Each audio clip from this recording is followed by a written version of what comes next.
Amém?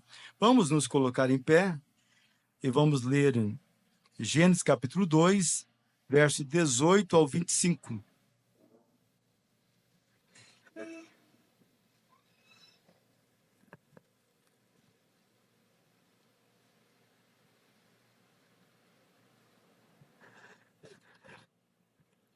Gênesis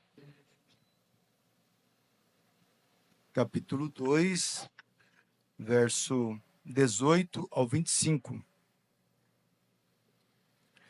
E disse o Senhor Deus: não é bom que o homem esteja só. Far-lhe-ei uma adjuntora que esteja como diante dele. Havendo, pois, o Senhor Deus formado da terra todo animal do campo e toda ave dos céus, e trouxe Adão, para este ver como lhes chamaria. E tudo que Adão chamou a toda alma vivente, isso foi o seu nome. E Adão pôs os nomes a todo gado, e às aves dos céus, e a todo animal do campo, mas para o homem não se achava adjuntora que estivesse como diante dele. Então o Senhor Deus fez cair um sono pesado sobre Adão, e este adormeceu. E tomou uma das costelas e cerrou a carne em seu lugar.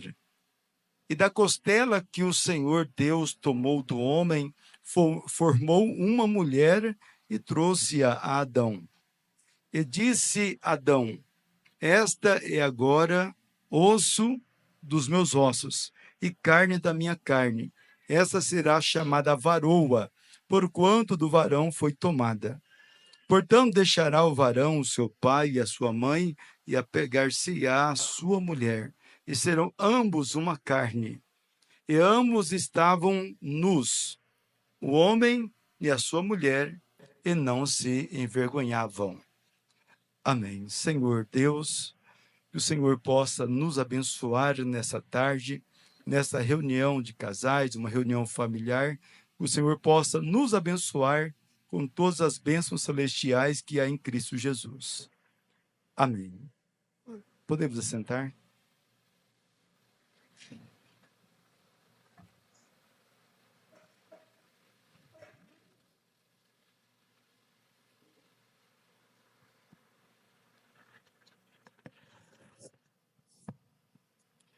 Eu quero, irmãos, ser rápido devido às demais palestras. Deixa eu olhar ali o relógio para que eu possa caminhar aqui dentro do tempo que me foi concedido. Eu quero falar sobre como construir e manter um lar feliz. Como construir e manter um lar feliz. Nós temos aqui vários casais, né, de várias idades, tempos de casamento, e os nossos anciãos que têm muita experiência, que são avós, bisavó, bisavó, né? E pessoas que têm muita experiência, bem mais do que eu, para falar sobre este assunto, né? Mas devido ao ministério, né, e o ofício sacerdotal, então a gente foi comissionado para isso, e a gente sempre tem que estar preparado para aprender e para ensinar, né? A gente parte dessa terra e não sabe tudo. Então nós vamos compartilhar um pouquinho nessa tarde. Então eu quero falar sobre como construir, né, e manter um lar feliz. E também usar essa expressão casamento compartilhado. E eu estava estudando no dicionário sobre essa palavra compartilhado, né? Casamento compartilhado. Compartilhado significa, pode ter vários significados. Algo que foi dividido ou repartido com alguém, né? Algo que foi dividido ou repartido com alguém. Então, casamento compartilhado é isso aí, é você dividir, né? Repartir algo com alguém, né? Quando você era solteiro, talvez você tinha um quarto só para você, né? Uma cama só para você. Depois que você casou, tem que repartir o quarto, repartir a cama, né? E várias coisas. E repartir projetos, compartilhar as ideias. E a maneira de um casal vencer é a união, né? Ser unidos. E a palavra unido significa que se uniu ou está ligado a outro ou a outros, de modo a confundirem-se ou formarem um todo. Então, essa palavra unido, ela combina bem com o que Adão disse em relação à sua esposa. Ele disse: agora tu serás ossos dos meus ossos, carne da minha carne e espírito do meu espírito. Porque essa palavra unido, né, o casal eles têm que chegar a um nível tal de união, né, a modo a confundirem-se ou formarem um todo. Então, o casal, com o passar dos anos, eles vão se tornando carne da carne do outro. Isso de uma forma invisível, mas eles vão se parecendo tanto um com o outro que eles vão se tornando carne, né, da carne, né, um do outro, ossos, seus ossos, espírito do seu espírito. O casal, com o passar do tempo, se eles têm essa unidade, essa comunhão, chega um ponto que eles se parecem tanto que os próprios pensamentos vão se entrelaçando, os objetivos, a natureza vão se entrelaçando, se ajuntando assim, né, uma na outra, que eles parecem, né, ser realmente um. Chega nessa unidade. Ponto que nós vemos aí anciãos que chegam aí aos seus 80 e poucos anos, 90 e poucos anos, que às vezes quando um morre em seguida, o outro já morre também, né? Do tanto que eles se apegaram um ao outro, que realmente eles se tornaram, né, carne da sua carne, ossos seus ossos, espírito do seu espírito. Então, essa palavra unido me chamou muito a atenção, porque combina muito com a expressão de Adão, né? Unido, que se uniu ou está ligado a outro ou a outros, de modo a confundirem-se ou formarem um todo. Essa palavra unido também significa que vive em harmonia ou companheirismo. A palavra unido tem um sinônimo de união, ligado, junto, reunido, pegado, conectado, unificado, preso, prendido, pregado. Então, tudo isso é sinônimo da palavra unido. E a força na união, né? A força na unidade. E uma família dividida, ela não vai ficar em pé. A maneira da família ser uma família vitoriosa é ser uma família unida, né? De compartilhar os mesmos pensamentos, comungar os mesmos objetivos, as mesmas ideias, os mesmos projetos, de comungar os mesmos sonhos, os objetivos. Então, a força na unidade. Uma casa dividida, ela não ficará em pé. Porque, irmãos, a maneira de uma família sobreviver aos ataques do inimigo, sobreviver às tempestades, às provações, os testes, a família ela tem que ser construída sobre uma base.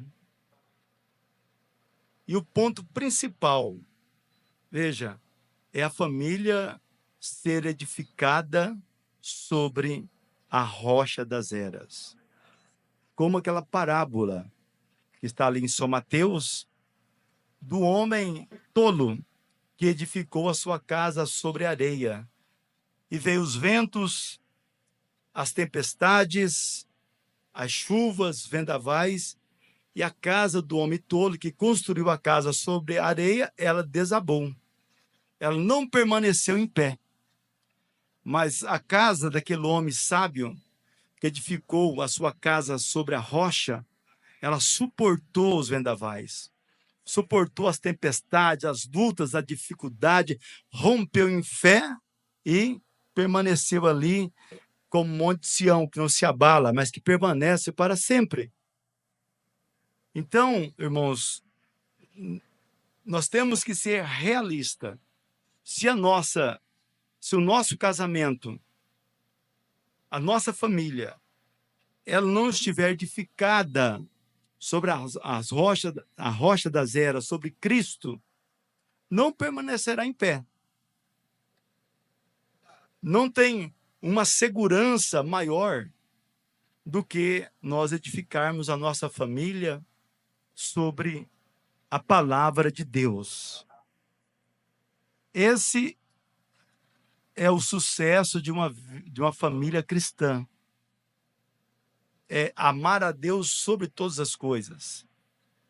A maneira de você, irmão, ser um bom pai e um bom esposo é você amar a Deus sobre os seus filhos, sobre a sua esposa, sobre quem quer que seja.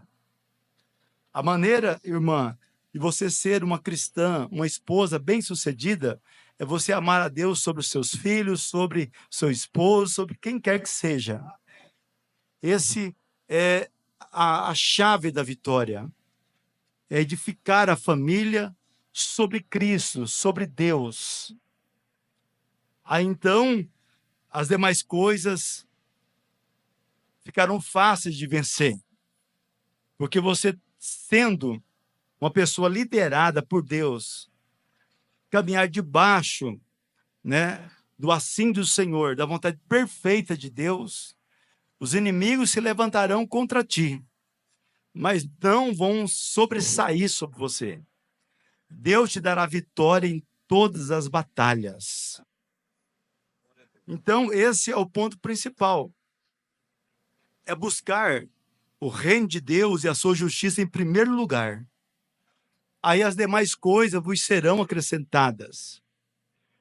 Nós sabemos que a vida econômica é muito importante na família. É muito importante os jovens recém-casados que não têm uma formação, estudar, ter uma faculdade, um nível superior, uma pós-graduação, um doutorado, um mestrado. Isso é muito importante. Te prepara para o mercado de trabalho, né? Isso é muito importante. Mas se você não tiver Deus como a sua primícia, se você é um cristão, você não será bem-sucedido. Porque a Bíblia diz que a quem mais é dado, mais é cobrado. Então, Deus, ele é a fonte de toda prosperidade. Deus, ele é amor, é a fonte de amor. Deus é a nossa proteção, é o nosso curador, ele é o nosso tudo.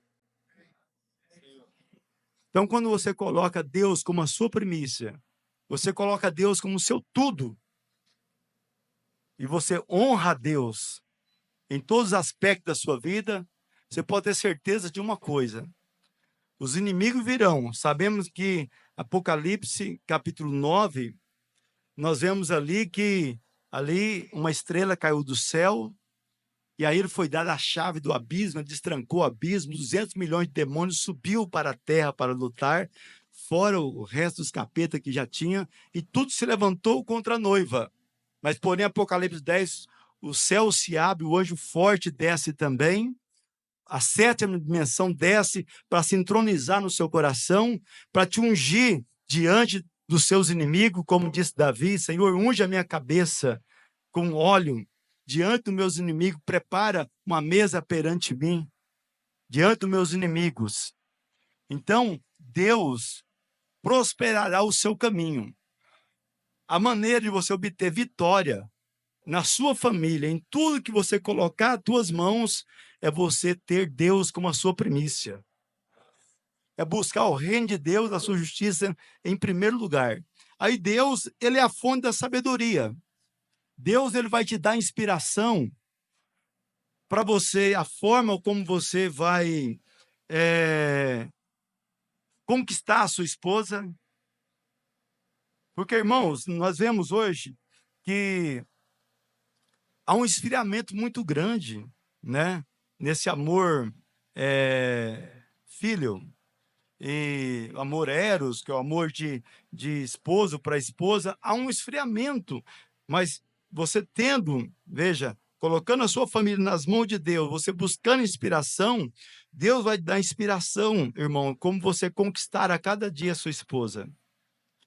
Deus vai dar inspiração para a mulher, uma inspiração santa, sem precisar você imitar atriz de novela, sem precisar você imitar essas artistas sodomitas. Deus vai dar inspiração de como você conquistar o teu marido, como você lidar com teus filhos, criar uma atmosfera do amor divino para que você tenha um lar sadio, um lar que é liderado pelo Espírito Santo. Porque nós não precisamos copiar o mundo para nós sermos felizes. Deus, ele nos unge, ele nos dá inspiração para nós termos um lar feliz. Então, eu estou falando sobre construir um lar e manter um lar feliz. Construir um lar feliz e manter um lar feliz. Então, entregando tudo a Deus, de corpo, alma e espírito, Deus vai te dar inspiração de trabalho, Deus vai te abençoar nos teus estudos, na universidade, Deus vai abençoar o pão na sua casa, Deus vai te dar sabedoria para lidar com a tua esposa, para lidar com o teu marido, para lidar com teus filhos, Deus vai guiar os teus passos.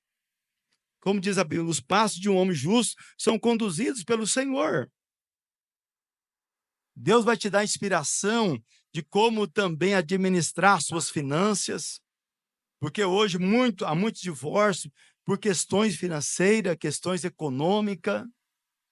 Então, Deus vai te dar inspiração para isso. Como você administrar, então, né, o seu dinheiro, o seu salário, e então Deus vai abençoando. Porque tem muitos lares, às vezes o marido trabalha, a mulher trabalha e parece que é um saco sem fundo, né? Todo dinheiro que entra, sai, some, desaparece. Mas às vezes o marido não é dizimista, a mulher é dizimista, às vezes o homem é, a mulher não é. Às vezes, e a questão também de dizimar, de ofertar, de saber administrar. Porque se você for dizimista e ofertante, mas também não souber administrar, né, o seu empreendimento, seus investimentos, também não vai bem. Porque é uma junção de coisas, é uma engrenagem, né? Então você tem que ser dizimista, ofertante e saber administrar, economizar, né? Investir em coisas que são coisas frutíferas. Repreender o espírito de consumidor compulsivo, né? Porque isso é algo que tem judiado muitas pessoas, é um demônio que leva as pessoas a ser consumidor compulsivo. Compra desnecessariamente e assim vai. Aí depois diz, mas eu sou dizimista, sou ofertante, parece que não tem nada que chega. Mas o problema está que precisa de uma libertação de um demônio que leva a pessoa a ser um consumidor compulsivo, né? E assim vai. Então, entrega tudo nas mãos do Senhor, confia nele, né? E faz a sua parte também. Porque a fé sem as obras, ela é morta em si mesma. Então, nós temos que ter a fé, porém, temos que fazer, né, as obras.